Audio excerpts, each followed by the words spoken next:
Toilet ചെയ്യുന്ന സമയത്ത് നമ്മൾ ചെയ്യുന്ന കോമൺ ആയിട്ടുള്ള മിസ്റ്റേക്സ്. എക്സ്പെൻസീവ് ആയിട്ടുള്ള ടോയ്ലറ്റ് ഫിറ്റിംഗ്സ് ഉപയോഗിച്ചാൽ ടോയ്ലറ്റിന്റെ ഫംഗ്ഷനാലിറ്റി കൂടുമോ? ഇല്ല. അതിന് വേണ്ടത് കൃത്യമായ പ്ലാനിംഗ് ആണ്. ടോയ്ലറ്റ് ചെയ്യുമ്പോൾ കോമൺ ആയിട്ട് ചെയ്യുന്ന ഒരു മിസ്റ്റേക്ക് ആണ് ക്ലോസറ്റ് ഇവിടെ വെക്കുക, വാഷ് ബേസിൻ അവിടെ വെക്കുക, ഷവർ ഇവിടെ വെക്കുക. അത് അവോയ്ഡ് ചെയ്യണം നമ്മൾ.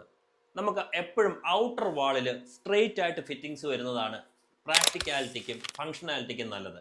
അതുപോലെ തന്നെ ചെയ്യുന്ന സമയത്തുള്ള കോസ്റ്റ്, ഫ്യൂച്ചറിലുള്ള മെയിൻ്റനൻസ് കോസ്റ്റ്, ഇതെല്ലാം നമുക്ക് ഒഴിവാക്കാനായിട്ട് പറ്റും.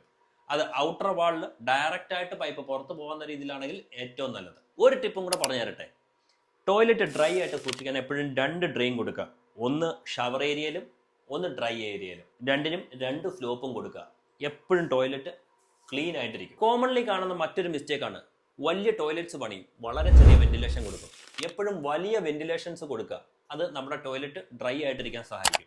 ഇങ്ങനെയുള്ള കാര്യങ്ങൾ കൺസ്ട്രക്ഷന് മുമ്പ് തന്നെ പ്ലാൻ ചെയ്യേണ്ടതാണ്. അപ്പം ഇങ്ങനെയുള്ള കാര്യങ്ങൾ കറക്റ്റ് ചെയ്യാൻ you can contact right angle.